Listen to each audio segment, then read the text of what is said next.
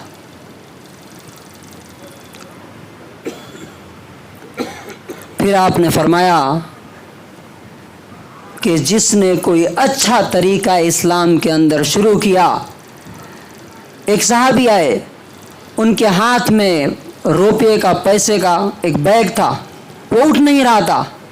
انہوں نے لا کے جب رکھا، اس کے بعد لوگوں نے بھی پیسے دینا شروع کیے، تو کہا جس نے اسلام کے اندر کوئی اچھا طریقہ شروع کیا، اس کے بعد جتنے لوگ اس پہ عمل کریں گے سب کا ثواب اس کو جائے گا. کیا ہمارا بھی ایسا حال ہوتا ہے کیا دیکھ کر کے لوگوں کو؟ نبی صلی اللہ علیہ وسلم کا چہرہ بدل گیا، آپ کا فیس چینج ہو گیا، آپ فوراً بھاگے. لیکن آج ہم دیکھتے ہیں کتنے لوگ سود میں پھنسے ہوئے ہیں، سنگے میں پھنسے ہوئے ہیں. اعلان ہوتا ہے کہ بھائی ان کا مسئلہ حل کریں گے، ایک آدمی بھی نہیں رکتا، ایک دو لوگ. یہ کیا ہے؟ یہ صحابہ کرام ایسے نہیں تھے. آئیے، نبیوں کے بعد جو سب سے اچھا انسان ابو بکر صدیق رضی اللہ عنہ، مسلمان اور ایمان والا سیلفش نہیں ہو سکتا. یہ سیر و اعلام النبلاء اس کی یہ روایت ہے. حضرت بلال کے بارے میں آپ جانتے ہوں گے، ان کا مالک کس طرح ان کو مارتا تھا.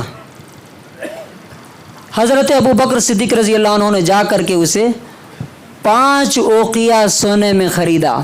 5 اوقیہ کتنا ہوتا ہے معلوم؟ ایک اوقیہ 200 گرام. تو 5 اوقیہ کتنے ہوئے؟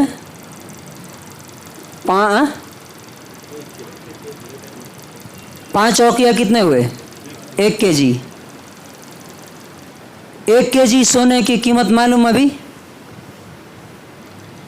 آج کے ریٹ میں 56 لاکھ 56 لاکھ روپے جا کے دیا.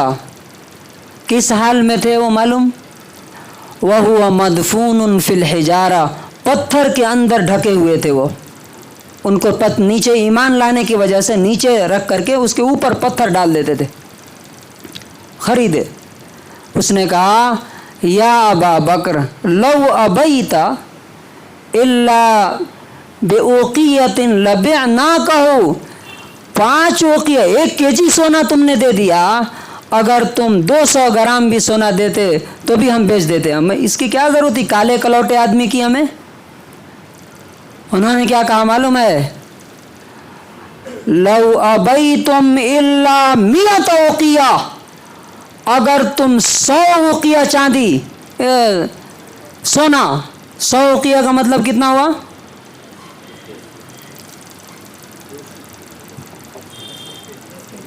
100 اوقیہ چاندی، یعنی 1 اوقیہ جب 200 گرام ہے، 5 اوقیہ کتنے ہوئے؟ 200 گرام، 200 کے جی. فرمایا کہ اتنا بھی ہم بیچ کر کے تمہیں دے کر کے تمہیں لے کر کے خرید کر کے لے کر کے آتے، اور ان کو چھڑا کر کے لے کر کے آئے. 56 لاکھ روپے دیے ایک غلام کو خریدنے کے لیے. کیوں؟ وہ تکلیف کے اندر مبتلا تھا. کیا ہمارے اندر وہ سینس ہے کیا؟ ہمارا بھائی، ہمارا پڑوسی، ہمارا رشتہ دار پریشانی کی حالت میں ہے، کبھی وہ تکلیف ہوتی ہے ہمیں؟ مسلمان سیلفش نہیں ہو سکتا. تیسرا واقعہ حضرت عمر رضی اللہ عنہ، بادشاہ ہیں، کنگ ہیں، مدینے کے باہر ٹہل رہے ہیں. ایک ٹینٹ سے کراہنے کی آواز آئی، رونے کی. جا کے پوچھتے ہیں تو پتہ چلا کہ وہ یہودی ہے اور اس کی بیوی کو ڈلیوری ہے، کوئی نہیں ہے کیئر کرنے کے لیے. فوراً بھاگ کے اپنے گھر جاتے ہیں. اور کس کو لے کے آتے ہیں؟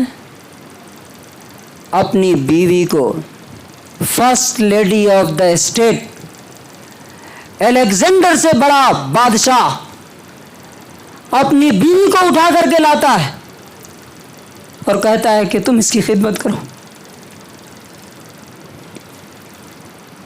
تھوڑی دیر کے بعد اندر سے آواز آتی ہے،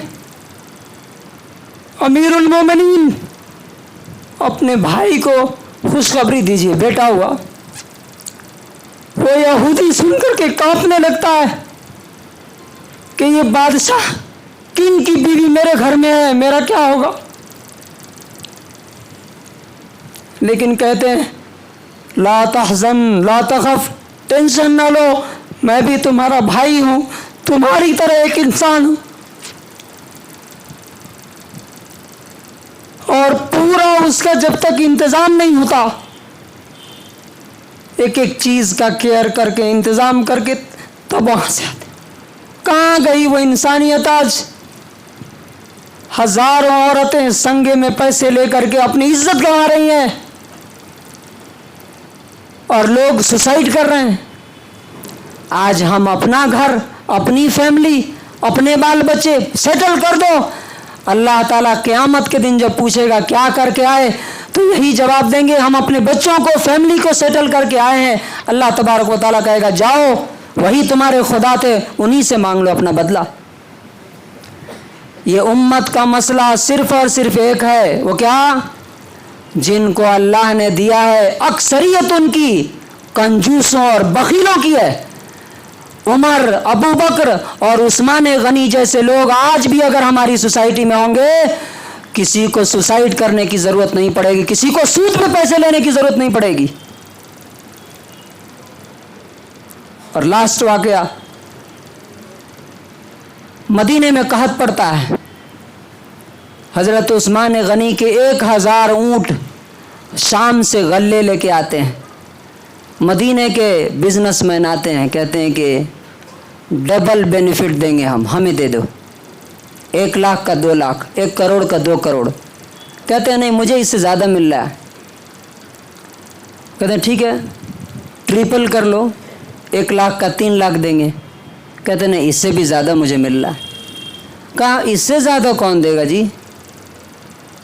تو کہا کہ خدا مجھے 1 کا 10 دے رہا ہے، 1 لاکھ کا 10 لاکھ نفع مجھے مل رہا ہے، کم سے کم منیمم، زیادہ سے زیادہ 700 ٹائمز۔ اور اس کے بعد کہتے ہیں کہ یہ 1000 اونٹ، 100 نہیں، 1000 اونٹوں پر جتنے غلے کھانے پینے کی چیزیں ہیں سب مدینے کے غریبوں میں بانٹ دو۔ ہمارے یہاں معلوم کیا ہوتا ہے؟ جو کرایہ دار کرونا میں تھے، کرونا آیا، بزنس بند ہو گیا، جاب چھوٹ گئی، مکان مالک کے پاس جب گئے تو معلوم انہوں نے کیا کہا؟ ہمیں کوئی فرق نہیں پڑتا، آپ ہمیں کرایہ لا کے دیجیے، نہیں دینا ہے تو آپ دکان چھوڑ دیجیے، مکان چھوڑ دیجیے۔ دونوں میں کتنا ڈفرینس ہے۔ وہاں کیا کہہ رہے ہیں؟ ٹریپل فائدہ ہو رہا ہے، بینیفٹ ہو رہا ہے، نہیں چاہیے مجھے، مسلمانوں میں بانٹو۔ اور یہاں کیا کہہ رہے ہیں؟ لٹرلی لوگوں نے اپنے گھروں سے نکال دیا، کہا کہ ہمیں کچھ پتہ، آپ سود پہ لے کے آئیے، قرض سے لے کے آئیے، مر کے لائیے، ہمیں تو قرضے، ہمیں تو مکان کا، دکان کا کرایہ چاہیے۔ کیا یہ انسان ہے؟ مسلمان تو چھوڑ دیجئے، کیا یہ انسان ہے؟ اللہ کے رسول صلی اللہ علیہ وسلم نے فرمایا 2 صفت، 2 بیڈ مینر مسلمان کے اندر نہیں جمع ہو سکتے۔ مسلمان بخیل نہیں ہو سکتا، کنجوس نہیں ہو سکتا، سیلفش نہیں ہو سکتا، اور مسلمان بد اخلاق نہیں ہو سکتا، سب کے ساتھ اچھا بیہیو کرتا ہے۔ تو اس پورے خطبے کا کنکلوژن اور خلاصہ کیا ہے؟ ہم کس کے لیے جی رہے ہیں، ہمیں طے کرنا ہے۔ کیا میری زندگی صرف میری فیملی کے لیے ہے، فیملی میرا خدا ہے، یا میری زندگی میرے خدا کے لیے ہے اور خدا کے بندوں کے لیے ہے؟ اور لاسٹ کنکلوژن میں لاسٹ بات بتاتا ہوں آپ یاد رکھیے اس بات کو، آپ چاہے ٹمکور کے سب سے امیر آدمی بن کر کے مریں، دنیا آپ کو یاد نہیں رکھے گی۔ قبرستان میں ڈالنے کے بعد لوگ کہیں گے کہ دیکھو یہ بڈھا بڑا بخیل اور بدتمیز انسان تھا، یہ آس پاس کے دوستوں کو، غریبوں کی کوئی فکر اس کو نہیں رہتی تھی۔ لیکن اگر انسانیت، خیر خواہی، ہمدردی، لوگوں کی تکلیف دور کرتے ہوئے، اللہ کو خوش کرتے ہوئے اگر دنیا سے گئے تو کرائے پہ بھی رہ کے مریں گے تو اللہ تبارک و تعالیٰ عزت دے گا۔ لوگ کہیں گے کہ یہ مسلمان تھا، یہ نبی صلی اللہ علیہ وسلم اور صحابہ کرام کے طریقے کو فالو کرنے والا تھا۔ اللہ تبارک و تعالیٰ سے دعا ہے کہ اللہ تعالیٰ ہمیں سیلفش نہ بنائے، اللہ تعالیٰ ہمیں نبی صلی اللہ علیہ وسلم اور صحابہ کرام کی طرح انسانیت، ہمدردی، غمخواری، لوگوں کی تکلیف اور مصیبتیں اور پریشانیاں دیکھ کر کے ان کی تکلیفوں کو حل کرنے والا بنائے، اور اللہ تعالیٰ ہمیں ایمان اور اسلام کے ساتھ زندگی دے اور کلمے کے ساتھ موت نصیب فرمائے۔ بارک اللہ لنا ولکم فی القرآن العظیم۔